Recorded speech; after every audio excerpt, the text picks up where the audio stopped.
All right, my name is Saddi Kahli, and I'm standing here on Aretha Castle Haley Boulevard between Thalia and Martin Luther King. This place, I grew up in this area during my high school years and the beginning of college, and it was quite different than it is now. Number one, the street Aretha Castle Haley used to be called Dryades Street.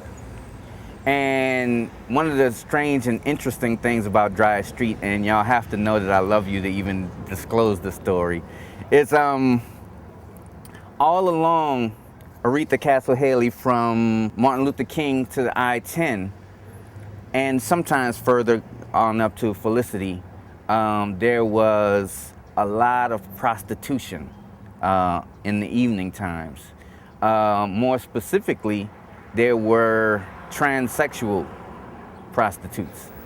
So they would stand here and they would solicit and they would wave down cars, and guys with luxury vehicles would come through and pick them up and do whatever they do and go places and whatever. So this one particular night, my cousin lived on the West Bank. He used to cut my hair. I didn't want to pay for an actual barber shop, so I would go to him. And I would come home sometime late at night after getting my hair cut. So I'm walking along here, and there's a gentleman, about 6'2", 3", high heels, tight dress. And as I pass, he looks at me and says something of which, I was sure not to acknowledge and kept on walking. And as I walked, he said, "Red." And there's nobody else on the street. I'm light-skinned in New Orleans. I'm definitely red. I know who he was talking to.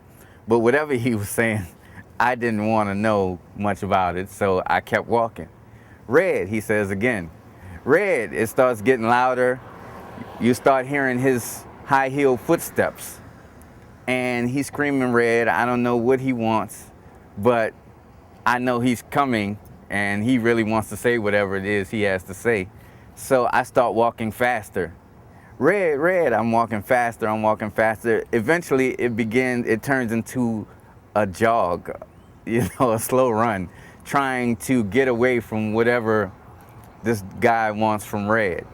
I get all the way to Josephine Street and turn the corner and sprint as fast as I can to my house, so that when he gets to the corner, I will already be in my house and he won't know which house I live in, and so on and so forth. And I get in the house, I close the door, I call my cousin breathing hard to tell him what just happened, and realize that I am now worried about coming up Aretha Castle Haley at night, because I don't know this dude or what he wanted. And I don't want him to see me and be close enough to actually tell me whatever it was he wanted me to know. But this was something that I'm sure I'm not the only person who experienced in this area. And I can't say I'm sorry to say that the prostitution has moved to wherever else it is, as opposed to still being here now.